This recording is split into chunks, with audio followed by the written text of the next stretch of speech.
What's up everyone, welcome back to your weekly Versus. My name is Midnight Strike 3625, and today's episode is going to focus on the three most recent games in the Elder Scrolls series. As I have not played Arena and Daggerfall, I scrapped my Windows 98 PC just a few years before, but if given the opportunity, I would absolutely love to play those two games, namely Daggerfall, because I hear it actually allows you to explore more regions of Tamriel.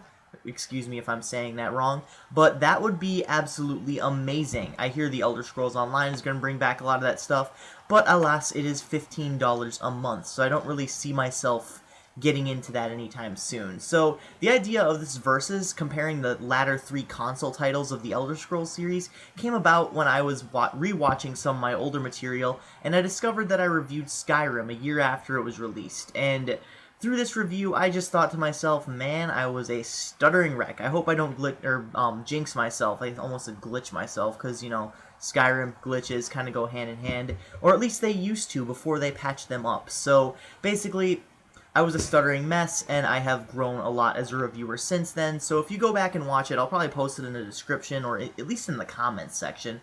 I post too many links in the description, as is already, so I'm going to post it in the comments section. My review of Skyrim. I basically feel the same way now as I did back then. There was a lot of glitches, but they were all patched up, but then again, that begs the question, should game developers release unfinished products and then just patch them up later? I mean, is it the same to those of us who do not have an internet connection? Because up until about 3 years ago, I didn't have internet for my video games. Up until about 5 years ago, I was stuck using dial-up, where only, say, games like Phantasy Star Online and Quake 3 Arena would run. So I actually just got a Dreamcast with Quake 3 Arena. But that is off topic. Anyways, that is kind of a weird game, though.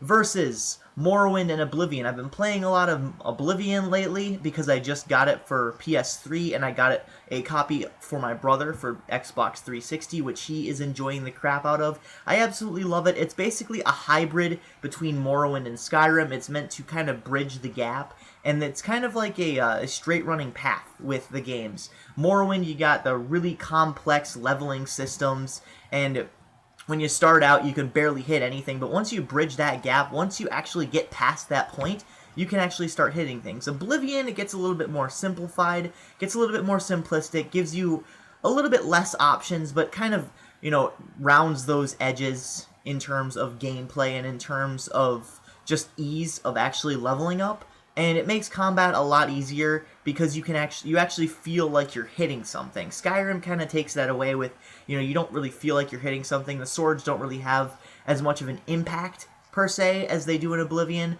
But then again, it's even easier to find where you're going because you have markers everywhere telling you where to go.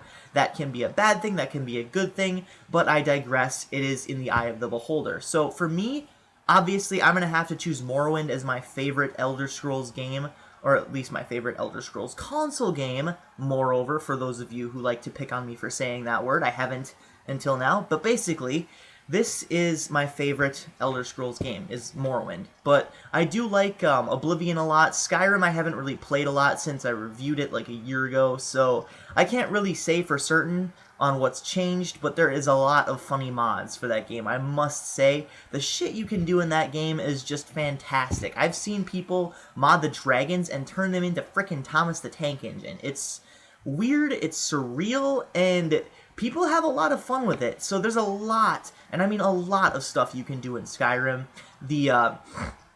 The landscape is just absolutely phenomenal, the weapons are great, but there's not enough options. There's not as many options for armor as, say, in Morrowind or Oblivion. So I do like Morrowind with the complex level-up system. It really makes you feel like you're accomplishing something, but then again, I do like the graphics, the beautiful environments from afar, of course, because if you get up close to something in Skyrim, all you will see is pixels. So I love the graphics in Skyrim, I love the gameplay, but the complexity of it all was sort of dumbed down for, well, more or less noobs, so if I may say so myself. But that doesn't really detract from the actual, like, grand scale nature that this game actually proceeds to accomplish, but it does kind of, you know, water it down a bit for the more simplistic players.